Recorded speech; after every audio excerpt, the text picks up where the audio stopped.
मैं आपको एक बात बताऊं कि अगर ठेकेदार नहीं चाहे तो राजस्थान सरकार 1 मीटर रोड का निर्माण नहीं कर सकती। कोई न कोई आमने सामने दो आ गई तो एक ने 2 पत्थर हटाए उस गिल्ली के ऊपर चढ़ा दिया, तो उसके ऊपर अगर कोई क्रेक आ गई तो उस वक्त तो मामूली दिखेगी, थोड़े दिन ट्रैफिक चलेगी तो वो ज्यादा दिखेगी। कि यहाँ के जो क्वालिटी कंट्रोल के अधिकारी हैं, जो ज्यादती कर रहे हैं, जो भ्रष्टाचार बढ़ा रहे हैं, जो प्रताड़ित कर रहे हैं ठेकेदारों को, इनको यहाँ से नहीं हटाया गया।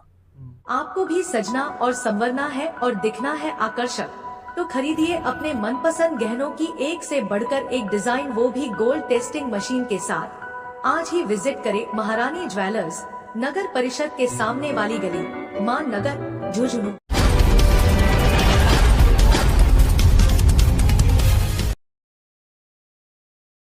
राम राम जी, पंचायती मीडिया में थारा स्वागत है। मैं हूं शशिकांत शर्मा। फिलहाल के टाइम पर आपा हाँ कार्यालय अधीक्षण अभियंता सार्वजनिक निर्माण विभाग वृत्त झुंझुनू के अंदर रेलवे स्टेशन से जस्ट बगल के अंदर है। आज 43वां दिन है और पीछे की साइड के अंदर सार्वजनिक निर्माण विभाग का जो ठेकेदार की हड़ताल है वह लगातार चल रही है। बहुत सारी मांगा ही, कुछ मांगा पर सहमति बनी है और कुछ मांगा पर अभी असहमति जारी है। और आपा पूरी चीज़ें जानने की कोशिश करांगा ताने वीडियो ने शेयर कर देना, लास्ट तक जरूर देखना है। राम राम जी। राम राम साहब। 43 दिन हो गया ही मांगा ने और अभी तक की कार्रवाई हुई है? मैं सबसे पहले तो आपका चैनल का और आपके चैनल को देखने वालों से सबका स्वागत करता हूं। राम राम। हमारे राजस्थान लेवल पर जो पीडब्ल्यूडी ठेकेदार यूनियन है, उनकी तरफ से संघर्ष समिति की 11 जून से टेंडर बहिष्कार चल रहा है। यहाँ झुंझुनू में हम 26 जून से धरने पर बैठे हैं। 14 सूत्री मांगे हमारी राजस्थान लेवल पर है। काफ़ी बातें राजस्थान सरकार ने मान ली हैं। परसों हमारी सोमवार को मीटिंग हुई हमारी संघर्ष समिति के सदस्यों की, अधिकारियों के साथ, तो उसमें 4 बिंदुओं पर विचार करने के लिए रहेगा कि भाई इसके ऊपर विचार करके करेंगे। बाकी मांगे उन्होंने राजस्थान सरकार ने 10 मांग ली, 4 बाकी। इसके अलावा झुंझुनू जिले की उससे अलावा समस्या है। उसके लिए राजस्थान में सिर्फ पहले टेंडर बहिष्कार था, फिर 15 जुलाई को कार्य बंद की योजना थी संघर्ष समिति की, तो लेकिन हम 26 जून से स्पेशल इस झुंझुनू में हमें धरने पर बैठना पड़ा। ये निर्णय लेना पड़ा कि यहाँ जो क्वालिटी कंट्रोल के अधिकारी हैं झुंझुनू में, वो ठेकेदार को प्रताड़ित करके और भ्रष्टाचार को बढ़ा रहे हैं और इतना प्रताड़ित कर रहे हैं उसके कोई हद नहीं रही। इसलिए हमने ये शर्त रखी है कि आप बेशक कैसा भी काम हमसे करवा लीजिए और जैसा आप कहोगे वैसा कर देंगे। जैसे कितना भी ईमानदार सख्त अफसर लगा दीजिए, लेकिन ये यहाँ शोषण जो कर रहे हैं, प्रताड़ित करके शोषण जो कर रहे हैं, इन अधिकारियों को यहाँ से हटा लिया जाए। ये हमारी अलग से मांग है। सब 98 जो आप देखा 98 एक उचित रस्तो है कि या बजाय कोई ऐसी भी अंदर ट्रेप हुई या फिर वरना कोई कड़ी सजा मिले जो कोई दूसरा अधिकारी भी काल या शोषण की हिम्मत नहीं कर सके। आपकी बात सही है, लेकिन इसका मैं सही उत्तर दूंगा आपको। जहां आदमी काम करता है वो अपनी साख भी बचा के रखना चाहता है। हमारे समस्या है, वो रास्ता हम जानते हैं, लेकिन वो हथियार बहुत ही बाद में काम लेने का है। हमें हमारे विभाग में, अधिकारियों में, हमारे साथियों में साख कायम रखनी पड़ती है। इसलिए ऐसा निर्णय हमें नहीं लेना पड़े जो आप बता रहे हो। देखो जब आपा टेंडर जारी करा जी टाइम पर आदमी बाउंडेशन रहे है, जो एफिडेविट पर जो नियम कायदा लिखे रही या वर्क ऑर्डर पर जो नियम कायदा लिखे रही, जो भी वैल्यू लिखे रही भी के हिसाब से चलना। अगर आप काम सही कर रहे हैं हाँ, तो मेरे हिसाब से कोई को दबाव है, जो एक्स्ट्रा दबाव है वो नहीं सहन कर सका। आप तो सब शर्तें हैं, उन शर्तों के अनुसार ही हम काम करते हैं और उन शर्तों के अनुसार ही हमारी मांग है। जैसे पीछे मैं आपको बताऊं कि जब टेंडर हुए और हमारा एग्रीमेंट हुआ, जब 12% जीएसटी लागू थी, उसके बाद बीच में उस 12% को 18% जीएसटी कर दी। हमें 18% की जीएसटी केंद्र सरकार को भरनी पड़ी, जबकि अनुबंध तो हमारा 12% पर था। तो डिफरेंस 6% का। हमने पहले 23 में भी हड़ताल की, राज्य सरकार ने आश्वासन दिया, राज्य सरकार ने ऑर्डर निकाल दिया और उसको परिभाषित दूसरे रूप में कर दिया डिपार्टमेंट ने। आज तक किसी का भुगतान नहीं किया। लोगों के करोड़ों करोड़ों रुपए पड़े हैं, आज तक उसका भुगतान नहीं किया। तो बताओ, हमें अनुबंध के अनुसार का हमारा हर मंथ भुगतान होने का हमारे एग्रीमेंट में है, लेकिन हमारा 3-3 महीने 6-6 महीने भुगतान नहीं होता है। डीएलपी तो डिफेक्ट लायबिलिटी है। अगर कोई काम करते हैं उसमें डिफेक्ट रह जाता है, उसको बदलना या उसको सुधारना की गारंटी होती है। आप ये बताओ कि कोई गाड़ी बनाने वाली कंपनी गाड़ी की गारंटी लेती है तो उसका टायर नहीं घसे, अगर टायर घस जाए तो टायर भी बदलने पड़ेंगे क्या? तो रोड के ऊपर ट्रैफिक चलेगी नहीं? गाड़ियां का मैंने टायरा क्या हुआ भाई, फूल जा, तार निकल जा, हाँ वो वह चीजें ही गारंटी उसकी गारंटी है, हाँ। लेकिन 3 साल हो गए तो हाँ। 3 साल में जो हम सफेद पट्टी बनाते हैं तो हाँ। वो भी कुछ तो धुंधली होगी, वैसी कैसी चमकेगी वो 3 साल पहले वाली सी। नहीं तो कह रही है। हाँ, तो ये समस्या उसकी एटीआर बना देते हैं। मतलब काफी समस्याएं हैं जी, कि जैसे कोई खेत वाले ने उसका बरम काट लिया तो एटीआर हमारे खिलाफ। किसी अच्छा। खेत वाले ने पाइप के लिए अगर डालने के लिए रोड को काट दी तो एटीआर हमारे खिलाफ। अब जहाँ आबादी मतलब बहाना ढूंढे जाए कि क्या ठेकेदार ने प्रताड़ित करे जा, आ चीज देखी जाएगी। हाँ, दूसरी बात, वो प्रताड़ित करने के लिए एक पॉइंट फिक्स कर लेते हैं कि भाई मैंने तो यहाँ से नापेंगे, जबकि एवरेज लेना चाहिए।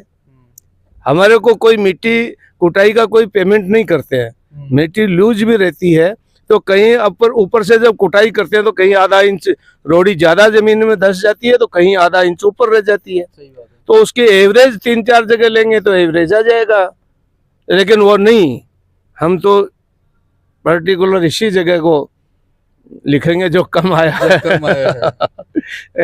लेकिन उनको प्रताड़ित करने से मतलब है, ये यहाँ की बात कर रहा हूँ।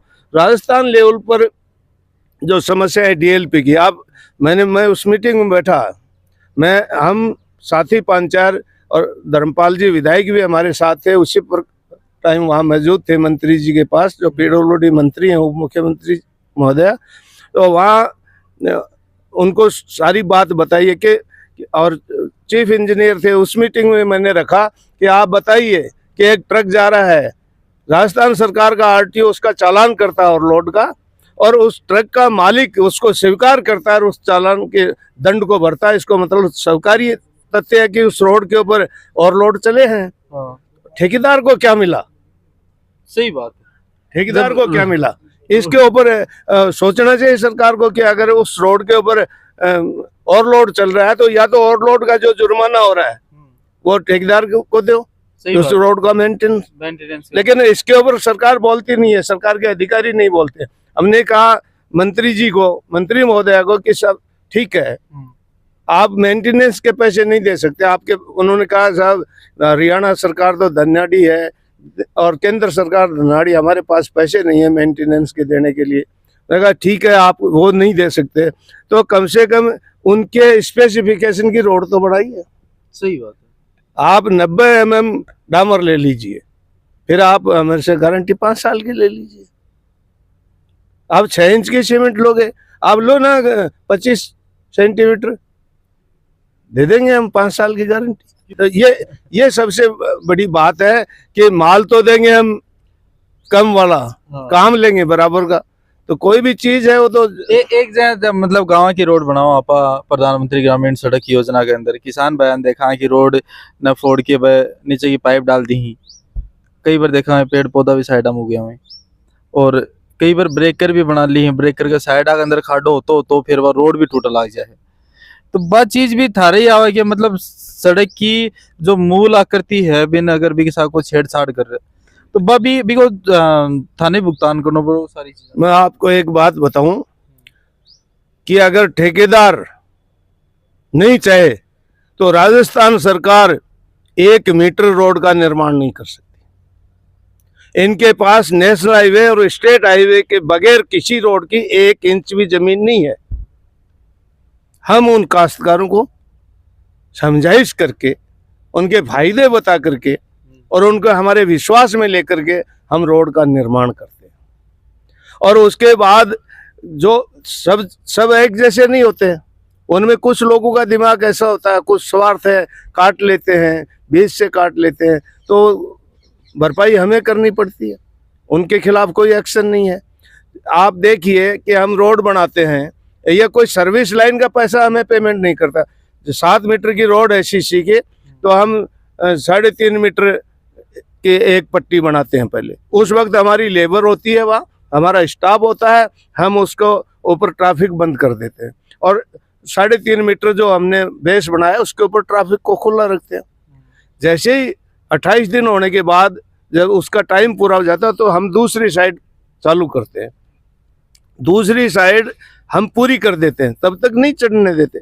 लेकिन जब हमारा स्टाफ वहाँ से हट जाता है और जो पहले वाली साइड हमने खोली, दूसरी को हमने कोई पत्थर लगा रखे और हमारे पास पुलिस फोर्स नहीं है, न ये रोकना, तो कोई न कोई आमने सामने 2 आ गई तो एक ने 2 पत्थर हटाए उस गिल्ली के ऊपर चढ़ा दिया।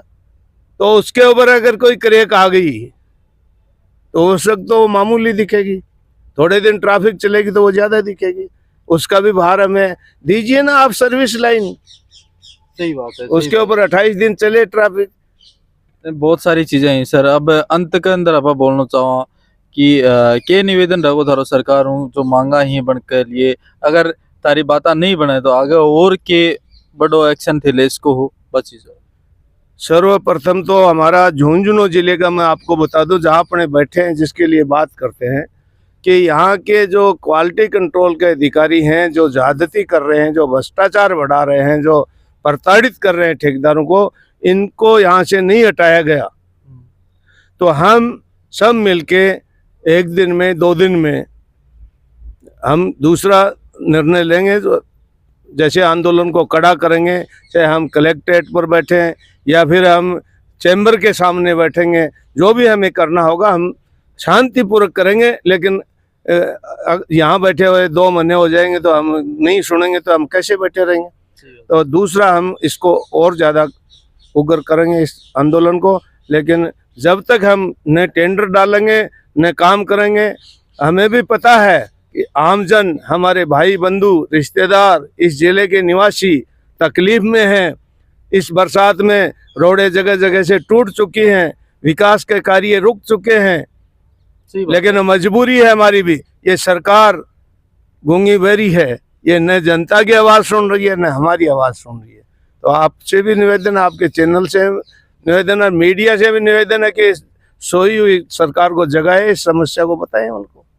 जरूर जरूर, मैं आवाज रासर थारी और मारो काम हुआ है, या आवाज है अपन के कान में गूंजे और जरूर गूंजेगी। प्रशासन भी मामले के अंदर और जल्दी देखे। अभी आपको काम धंधो थका के बैठी, काम धंधो सरकार को भी आगे जो निर्माण कार्य इन टेंडर ही बन को भी थक रहे है। कई सारा मजदूर भी यूं प्रभावित हो रहे हैं, बहुत सारी चीजें हैं, पर लास्ट में समाधान है वो बैठ के निकले। प्रशासनिक कोई भी अधिकारी आके बैठो, समझौता करो, जो भी चीजें ही मांगा ही बढ़ना मनवाने की कोशिश करो और मिलाइए हाथ दुपांगा। ताने जानकारी किसी लागी अच्छी लागी तो शेयर करना थकनो नहीं है। मिला को अगली नई अपडेट में, तब तक के लिए राम राम।